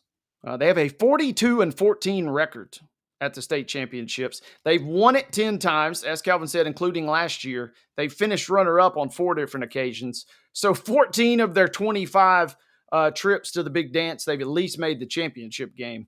And again, they got off to a good start today with a 5-2 victory over Summit. More on soccer state championship coverage as the week unfolds, but you can find it at your various Main Street media, your local Main Street media paper, but you can certainly find it at mainstreetpreps.com. Furthering into the grab bag, Calvin, I wanted to pick your brain. I like to always dip our toes into. I asked you a moment ago what would happen if Calvin and Chip were in the same room at the same time, and we avoided, a hole in the time-space continuum there. But the real joke's on me because Calvin and I will be in the same place at the same time on Thursday. Big showdown. East Nashville hosting East Robertson for region championship supremacy. That will be a big, big, big game that we're going to broadcast on Main Street Preps Radio. You'll be on hand for coverage from Robertson County. Epic showdown in the final week of the regular season. Yeah, and East Nashville started 0-4, I believe, but they played everybody except the Kansas City Chiefs this year. Right. And they've been to at least the semifinals of the playoffs the last 3-4 years. They made a couple state championship games in a row there a couple years ago. And East Robertson's absolutely dominated both sides of the ball all year long. They've dominated everybody they've played except Kirkwood. They still drove it down the field with less than a minute left to beat Kirkwood nearly at the buzzer. Their quarterback, Kason Young, it's going to be an absolute shame if he's not at least a Class 2A Mr. Football finalist. He was a finalist last year, and his numbers are better than this year. His numbers are better this year. They've got a wide receiver, Cade Brooks. He's head coach Chase Brooks' son. In my mind, he's got at least a shot at being considered for Mr. Football at wide receiver. I think he's 20 or 30 yards away from 1,000 right now. He's caught 10 or 12 touchdowns, I believe. East Robertson's got Zach Groves, the defensive lineman that's going to play at Tennessee, and anybody that knows East Robertson knows the Groves family and knows there's a billion of them. And they all go play power conference football. And they've got a dominant offense and a dominant defense, and so far nobody's been able to stop them on either side. East Nashville is going to be by far their biggest test of the regular season outside of Kirkwood. And, they're going to get a home playoff game either way, but, you win that region championship, you get 3 home playoff games potentially if you make it that far. Yeah, and we mentioned that is a massive game with the region championship. It's not just a small trophy or a banner that you get. It doesn't really have a lot. There's a massive benefit to seeding if you finish as the 1 seed for sure, but even if you finish in the second spot there with those corresponding home games, particularly on years where the quarterfinals and semifinals are in your neck of the woods. So a lot to play for there. Are there any other, Kevin, I've been scouring the web and all of my local coverage teams. The scenarios are relatively easy to decipher, but I'm curious. This is one of my favorite weeks of the year because you got people busting out the calculators and breaking out, strength of schedule and things of that nature. Are there any unusual or real interesting playoff scenarios that are still kind of outstanding in your area? Kirkwood is going to go to Henry County this Friday. They're going to play for the region championship in that region. They're both undefeated in region play. That region is not very close outside of those two, so whoever wins that one is going to win that region championship.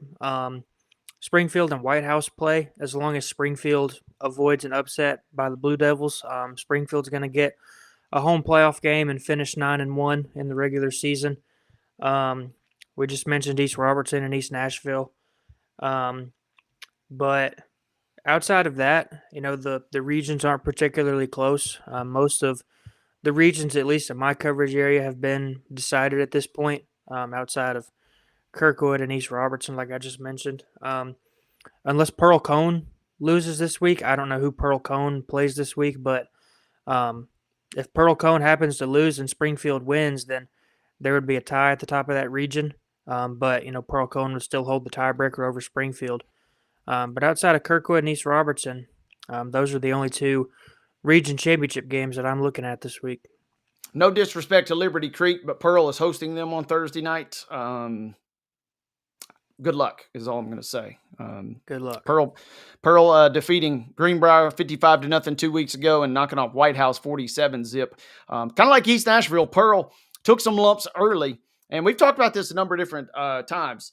Scheduling tough teams is really the only way to kind of truly get your teams ready for the playoffs. And you might be able to sneak in a really challenging one late in the season, but more often than not, you got to do it early. So that's how you have a unusual record for East Nashville, who comes in, just flying after a quote unquote bad start, even though it was, as Calvin said, against some real juggernauts there. So going to be interesting. And you talk about playing juggernauts. Can you list off who Pearl Cone played their first 4 games? I'd be glad to. Here's the Pearl Cone schedule, by the way. And Coach Tony Bernetti and the squad, they're 5-4, these Firebirds are.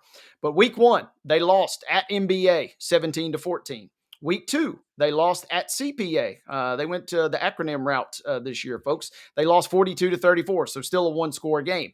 Week 3, a little disappointing. They lost to BGA, but it was 42-17, so a tough one there. And then, just for good measure, after taking on 3 really good private schools, they went to Oakland in mid-September and fell 38-6. They start 0-4. All they've done is reel off those 5 straight victories that I've mentioned. And Pearl Cone, similar to East Nashville, challenging itself early, but maybe reaping the benefits late. Excited to broadcast that one. Calvin's going to come up and join us on Thursday night at halftime, what should be a fascinating showdown as we continue here. One more thing I did want to get into on the grab bag. Calvin, some sad news.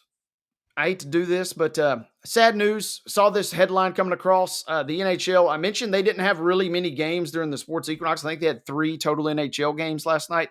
But tonight they have a flurry of games. Literally every team in the league, kind of a puck frenzy, is in action tonight. But unfortunately, some sad news out of Pittsburgh as a hockey fan has sustained life-threatening injuries falling from the upper level of the Pittsburgh Penguins arena Monday night.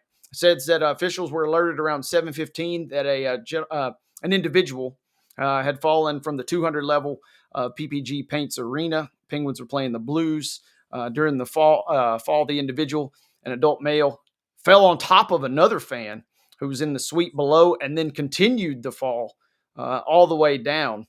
And kind of a scary situation. We've seen this. We saw a real kind of scary situation in, I believe, Pittsburgh in the Major League Baseball regular season.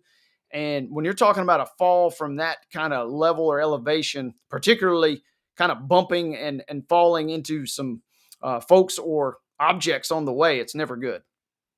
Yeah, and I bet that was obviously probably a scary thing to experience, like himself, but just for the people around, that happening, that probably just had to sit there and watch him fall from, the top of the stadium or whatever.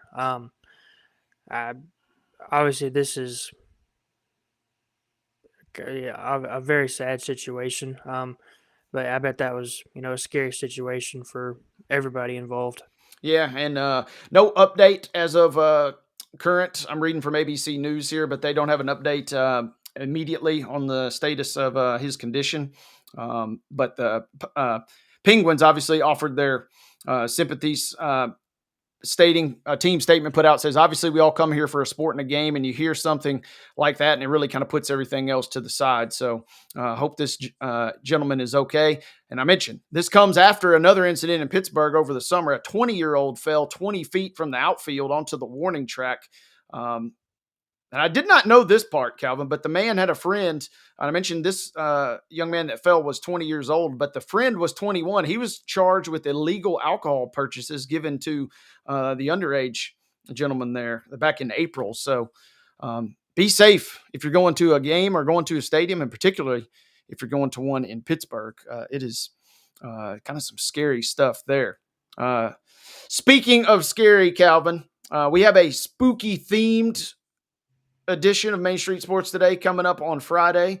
But to kind of put Calvin and myself a little more in the spirit of Halloween, we're going to dive into Top 5 Tuesday on the other side of this timeout. And when we come back, we will kick off Top 5 Tuesday with some words from an iconic college football coach regarding Halloween candy. You're not going to want to miss the video. You're not going to want to miss Calvin and I breaking down our top 5 favorite Halloween candies as we close out the Tuesday edition of Main Street Sports Today, presented by TOA of Columbia.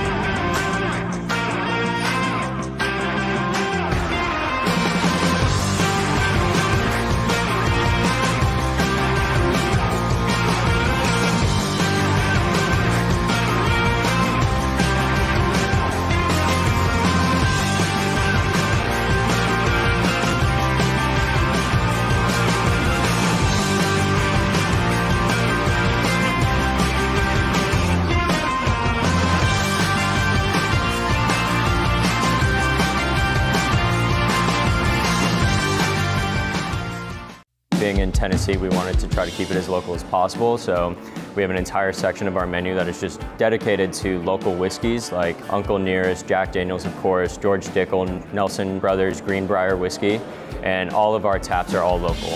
From 2 o'clock until midnight, we've got food every day for you guys.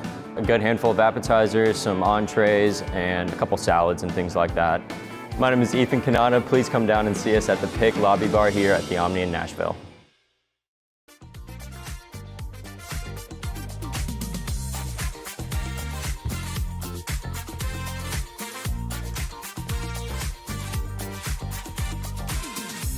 Top 5 Tuesday here on Main Street Sports Today.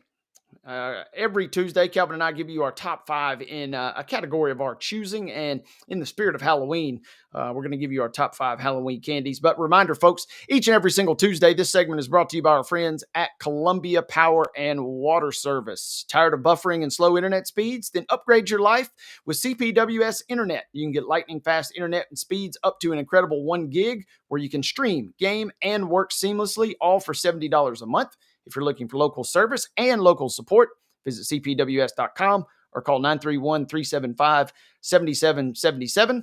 Tell them your friends at Main Street Sports Today sent you. Calvin, top 5 Halloween candies. But before we get into it, I catch a lot of heat for one of my candies on this list, and that kind of is probably a little bit of a giveaway, but it was so much of a giveaway that I had to at least go to the vault. The one and only, the Pirate, rest in peace, Mike Leach. Moments after winning a game for his Mississippi State Bulldogs, they ask him about the game. What does Mike Leach have to say? Here you go. We talked about on the broadcast how you hate candy corn. What's your favorite Halloween candy candy? corn? I mean, I completely hate candy corn. When I was a kid, well, gummy bears, let's see. Gummy bears for sure. Sour or regular? The Haribo. It's got to be the Haribo ones. And then the other thing I like is when they used to have the sprees in a box. Outstanding. You have to go to the dollar store to find it, but I do. And then the latest, you know, there's still candy innovation, although a while back I found that Europe had better candy than we did overall because they have gummy everything. And then, you know, they have those Nerds clusters, which is new. The gummy. Yeah, which is good. The Nerds clusters is good. And then if you go chocolate, probably Almond Joy.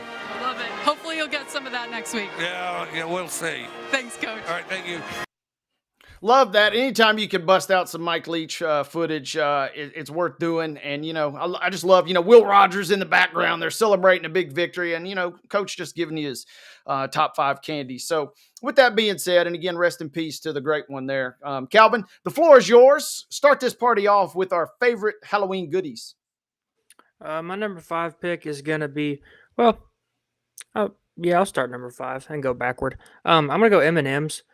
They're not, you know, in the elite tier for me, but, you know, I would still put them in the top 5. You know, they're I think the perfect little bite-sized candy. You can, you know, just get them and pop them in your mouth and be on your way. Yeah. Now you left it open with M&Ms there. I'm going to need you to be a little more specific because this does matter. The regular ones, not the peanut butter ones. Okay. I'm more of a peanut guy, but I will go with regular if I need to. And those are smaller, so you can get a bigger handful. So I like that. Since you're going backwards, my number 5 pick, this will make sense in a minute, but this is not really one that I seek out, but it comes in the grab bag of all kinds of various Halloween candies. So Mr. Goodbar. It's not one that I would go to or gravitate toward, but when it's in the variety pack, I find myself by the end, you know, really enjoying that one. So Mr. Goodbar is my number 5. Not my favorite, but it's certainly not the worst. Yeah, I don't think I've ever even had a Mr. Goodbar. Don't knock it till you try it now. Is it chocolate? Or So is you got chocolate with a little nut mixed in and a little crunch too. So I mean, it comes in the nice shiny yellow wrapper. And again, I don't even know if some of these are the ones I love. I love the candies that you can get only at Halloween or ones that they don't even sell at the grocery store. You just got to buy them in the variety pack, and Mr. Goodbar is in there. Gotcha. My number 4, it's one of the ones you kind of have to get lucky to find them. I wouldn't necessarily say lucky. They're kind of messy once they've been sitting, in someone's bowl for a while, and you just got to get them and hope they're not melted. But the Reese's peanut butter cups, you don't get a lot of bang for your buck. You only get a couple in a package, but those things go a long way. And I think if you told me to pick one candy for the rest of my life, that they would certainly be in the running. Yeah, I'm with you on that one. They are good. They're not necessarily my favorite, but I'm never really going to turn one down either. And like what you just said, you wrap open and you get one, maybe two if you get the oversized ones there. And I'm like, yeah, I kind of want a little more. Those go good, especially if you pair it with some Diet Dr. Pepper. Number 4 pick for me, same script as before. I don't really eat Twix a lot except for Halloween time.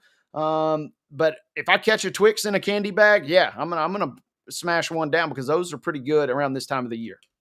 Yeah, I've got those later on in my list, but my next one is, I think it's a little underrated candy. I never really hear a bunch of other people talk about it, but I love them. It's a Three Musketeers. If you give me the choice, I'm now that I think about it, I'm surprised I didn't put them higher as much as I like them. But my top 2 are 2 pillars of Halloween candy, so I had to put them at 3. But Three Musketeers, you can never go wrong, in my opinion.